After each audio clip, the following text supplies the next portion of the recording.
Let's go.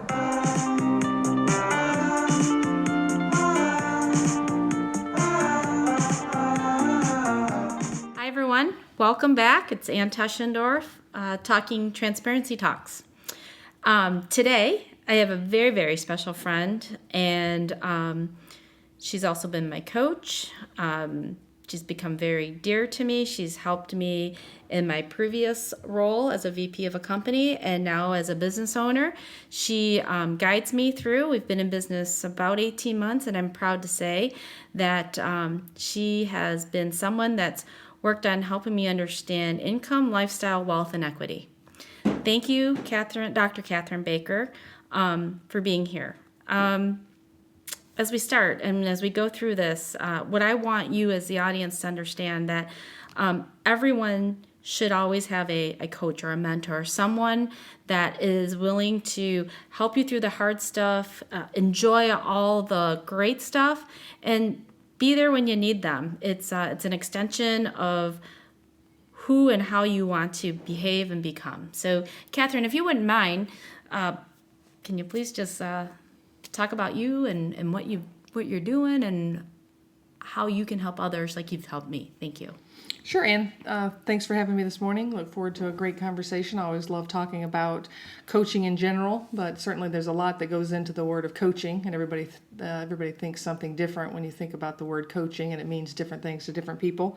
In my particular business, I've got a heavy focus on business coaching, so I work with a lot of business owners, and with business owners you get into many things, not just obviously the basic nuts and bolts of business and profits and income, but working with employees and how do we need to plan and how do we make sure we stay in business, because in reality that's one of the biggest challenges that people have is how do we stay in business over time? How are we always changing, bringing in the right people to help us get to the next level? And let's face it, being a business owner can be challenging, and for a lot of people or a lot of business owners it can be very lonely at times and difficult. So that's really what I focus on a lot, is the business coaching side.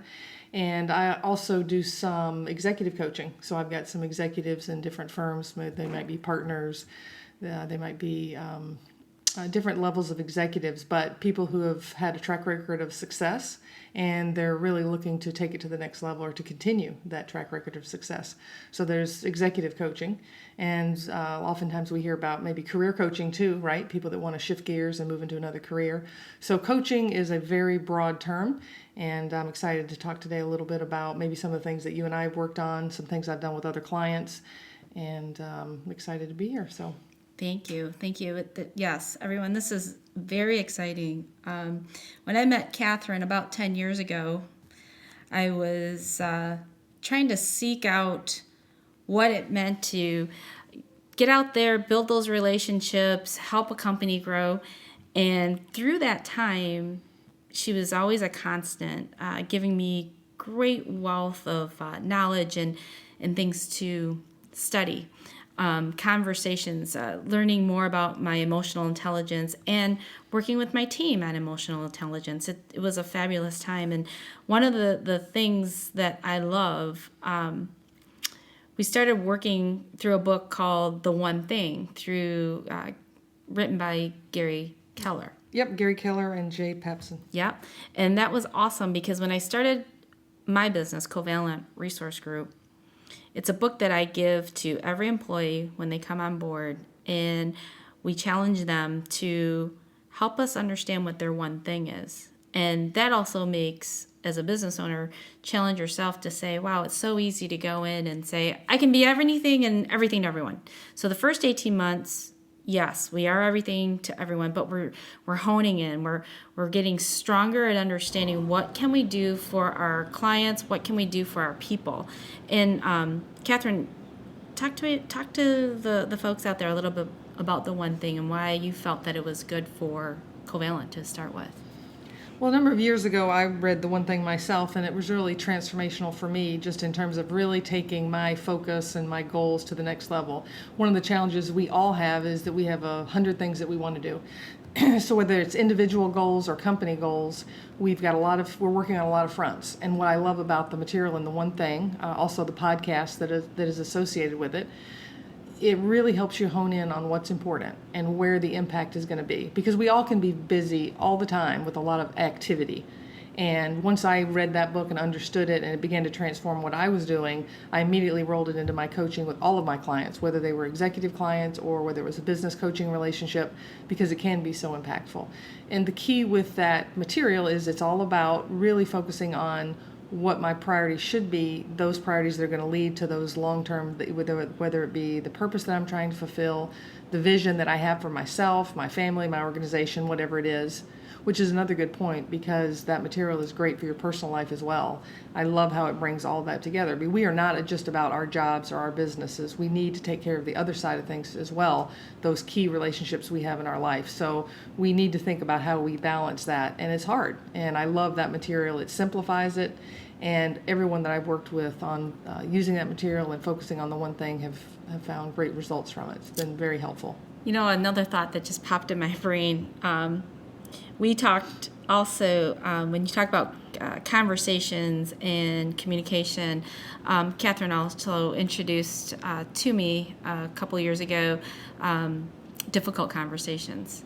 And that has been very instrumental as of late. I have a young organization with young leaders, and going back to that book with the team and having them understand how to have these difficult conversations and how to manifest themselves into people that have confidence and saying, it's okay, I need to go through this, and transforming them into leaders that now are really examining, like, if I'm going to have this conversation, what is the outcome? How am I going to move forward? And it's been wonderful. And I think that's why I really wanted to share this conversation with everyone around. There's a huge amount of knowledge in the books that Kathryn has shared with me, but there's also a huge amount of knowledge in putting a lot of this into action and talking to your teams, your people. One of the things that she does marvelously and really well, it's we last year did something called DISC, and that helped us understand how we work together as being people that are influential, that are dominant. Is that right? DISC stands for, help me. Right, dominance, influence, conscientious, and steady. Yes. Yep. And that has been awesome, because as I look at my 5 leaders and myself, Giovanna and Jody and Jim and Colleen, we use that. We use that to make sure that, am I being too dominant on someone that's like, whoa, please, a little bit at a time, a little more content before we get there. And talk a little bit about that, Kathryn, please. Well, Ann, you had a lot wrapped up in that. I think the key thing to think about is the conversations that we have with people. Are we building people up? Are we building our relationships? Or when we have conversations, maybe they weren't as successful either in what we wanted to communicate, or even it comes down to inspiration and attitude, right? We want to inspire people as business owners, as leaders. That's one of the reasons actually that I went into coaching to begin with, because I thought about consulting versus coaching. And consulting, I look at it as more of a particular expertise in a specific area. And for example, I could come in and help you with a marketing plan and put it together and then leave.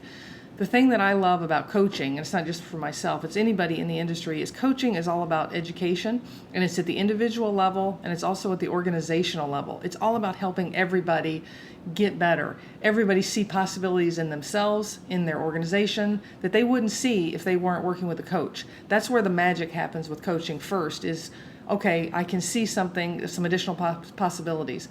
Then the coaching takes place to think and to help individuals understand how do they get there. And oftentimes it's looking at ourselves first.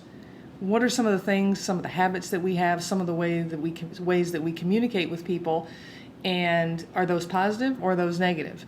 The DISC is a great tool that I use, and it's very widely used in the industry. And it's a great tool because it really helps people, one, understand who they are. That's the first piece. So whether it's the D, I, S, or C, dominance, influence, conscientious, or steady, it really tells you how you're wired. So first you want an understanding of yourself, And then the next piece is, okay, now that I understand me, I can begin to see other people and understand why they communicate the way we do. I've had a great number of successes with that tool, working with teams that have worked together forever, and we share that information, and they're like, oh my gosh, now I understand why so-and-so acts this way, and I used to take things personally, but now I just see that's just the way they're wired. So it's a wonderful tool for people to understand who they are, begin to understand the teammates around them, why they communicate, and then of course it's all about better communication, and we can always modify our styles.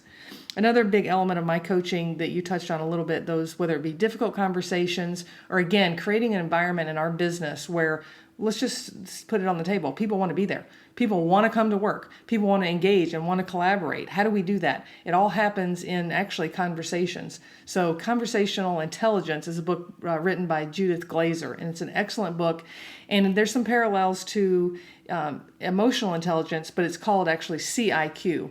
And it's all about conversational intelligence. And that book is wonderful to take things to the next level. And I've used that with a lot of my executive clients that I work with, as well as my business environments, where they're really understanding that the culture you have as an organization, and this is straight from Judith Glaser's book, she believes, and I do truly believe, that the culture of an organization is built directly off the level of the relationships you have in your business. So the relationships you have, what's going on, how people interact in the business, how we communicate, how we collaborate, how we talk to each other, which is directly related to the conversations that you have. So if you want to change all those things in your business, and I know culture is a big topic, everybody wants to have a great culture, at the end of the day, at an individual level, you need to have better conversations. And that book is a great resource for people that are really focused on that as well. So 2 great tools that people can use and that I've had many experiences with impact. I was just on a coaching call yesterday with someone who told me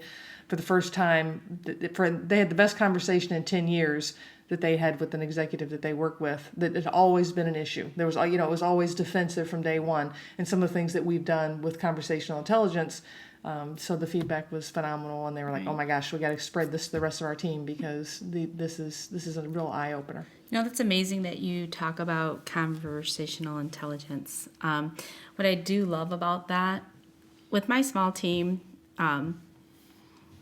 transparency and that conversation around transparency and the team understanding where we are at each moment and being able to say to them, everybody sells and this is what we have to do, and them being able to converse with me and tell me their challenges, because you're right, culture is what you bring into this business, into my business. It's all about culture. It's about conversation. It's about understanding our people. It's about being transparent. And another piece of another tool we use from you is our strategic plan. So it's very simple. We put it up in a very high level. There's things that we want to accomplish in the year, and we look at it every quarter. And thank you for giving us that tool, because I'm proud to say, as we are entering our fourth quarter, we've accomplished 85% of those goals, and they're pretty big. I mean, in the sense of getting processes into place, hiring the right people, making sure we're hitting that revenue target, making sure that the people that work for our organization want to come to work. And that is one of our philosophies. Like, you gotta want to be here. If you don't want to be here, go home today, please, and go figure it out. Because at the end of the day, we're all working for a future. We're all making something different for ourselves. And I appreciate it. I appreciate everything you've done for us, from mentoring us and giving us a lot of opportunity. And there's so many more things that I hope that we continue to engage on and work through. And just looking forward and hoping that all of you as audiences out there understand that importance of having a mentor, understanding how tools can help you. It's all about people, process, and tools, and conversations, and being transparent, and allowing your people to come to you with their voice and really listening to them. And as an owner, I love having someone that's a mentor or a coach, because that's also my opportunity to have someone listen to me and help guide me. And a lot of times you have all the answers as an owner, but you don't always have that globe or that crystal ball that tells you exactly what you should be doing. Being able to collaborate and talking to someone will give you that opportunity to decipher what that could mean for you and your people and your organization. Kathryn, please, any other great words of advice? So, Ann, at the beginning, one of the things that you mentioned was what we call ILWE, income, lifestyle, wealth, and equity. I think that's an important concept for everyone to think about. If you own a business, oftentimes a lot of your retirement, your future, whatever you're building, it's all wrapped up in your business. And too many times, I know it from experience, the business owners that I go and engage with, they've been in business 15, 20 years, they have not built equity in their business. Yes, they have a nice paycheck, and yes, they are doing well, but at the end of the day, there's two mistakes. One is they have to be there all the time. They can never leave. And two, they're not building equity. So always be thinking about the income I have today, the lifestyle, of course. You need to, that's another challenge for business owners is when you think about the lifestyle and the number of hours you have to work, you have to balance that with important family relationships, and it's difficult. So think about that, make sure you're focused on that, and at least if you're not where you want to be today, where are you trying to get to, and how can you make that happen? There's the wealth. We need to build wealth as an individual, and then equity in our business. We need a business that we can either sell in the future, turn over to family members that'll continue to pay dividends to us, whatever that looks like. So income, lifestyle, wealth, and equity, that's an important concept. There are a number of good tools out there. The key is that we use them. You mentioned earlier, it's all about what we do different, right? We can read all these great books and have all these great tools, but at the end of the day, it's what's going to be different. What are we going to actually use? That's what I really like about the one-page strategic plan, and that's what Ann was referring to, that she's using as a planning tool, and actually with 95% of my clients I use.